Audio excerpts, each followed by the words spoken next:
What is up, you guys? Welcome back to the channel, and in today's episode, I want to talk to you about the singular thing that you should focus on when you're trying to set and achieve all of your goals. Let's dive in.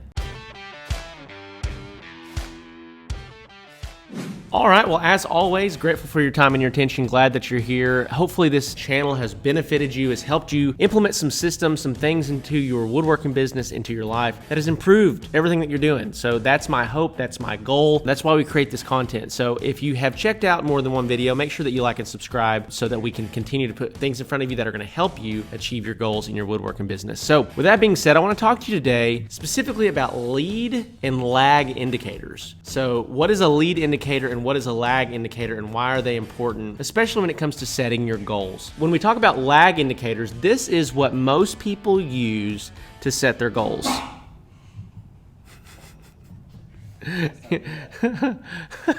All right.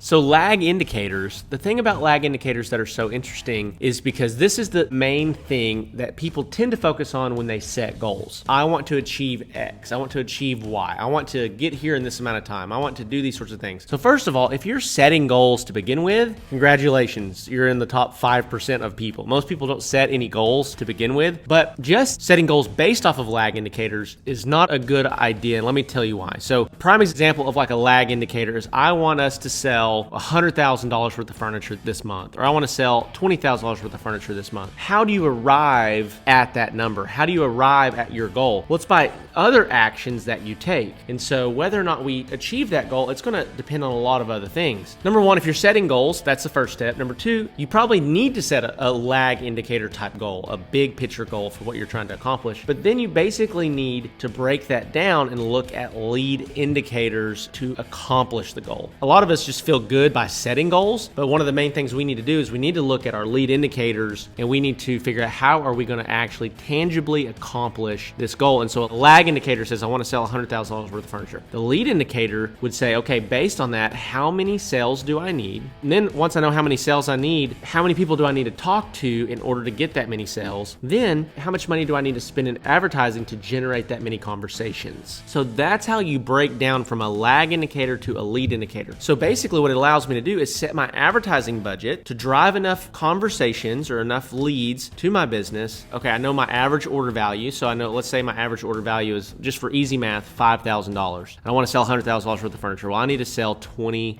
clients. So I know that, okay, if I need to sell 20 people, I probably need to talk to 150 people or 200 people. It depends on your closing rate. And that's another thing that you need to know in order to set your lead indicator. Once you know what your average order value is, what your closing rate is, on average, how many people I talk to, how many do I close, and you know your cost per message or cost per conversation, then you can work backwards and say, okay, well, based on that, I need to spend $10,000 or I need to spend $12,000 or $8,000 or whatever that number might end up being for you. The difference between people that use lead and lag indicators tend to always be the results that they end up with. It's very easy for people to set goals. It's very easy for me to get on here and say, you know, I want to do this. These are my goals. This is what I want to accomplish through the channel. This is what I want to accomplish in my woodworking business or in our coaching and our consulting business. It's very easy to say those things, but then you need to actually work backwards and identify what all of your leading indicators are so that you can accomplish your long-term goal. So I say that specifically to help you apply that to your business. So if you're trying to increase your sales, if you're trying to have a certain outcome in your marriage or a certain outcome in your family or your faith, then the lead indicators are those things are like being more intentional, setting date nights, setting aside time for your family, setting aside time for your faith, reading your Bible, spending time in prayer every morning. And it's the same way with your relationship with your business, is setting those lead indicators up so that if you accomplish those lead indicators, the lag indicator is a byproduct of what you've already done. Wanted to keep this video a little bit shorter, wanted to encourage you with it, wanted to make you think differently. So the question you have to ask yourself now is, what are all my lag indicator goals that I've set that I never set lead indicator goals? What are those things and how can I set them now? How can I now go back to my lag indicator goal and change the formula, say, okay, based on that, these are the things I need to do on a daily basis with my lead indicators, and then make those goals. Make your goal that I will talk to 5 new people people every day. I'll give out 3 quotes a day. And if I don't get that from inbound messaging, if I don't get that from the marketing efforts that I run, then I'll cold call and I will make sure that I talk to 3 to 5 people a day or 10 people a day or whatever that might be. There are people that are crushing it that I see that are doing really well in sales, and that's why they're doing really well, is that they've set those lead indicators up and they make sure that, number one, I'm following up, I'm doing what I need to do to make sure that I'm going to be successful. So if this is helpful to you, if this helps you think with a new frame, a new perspective, let me know in the comments below.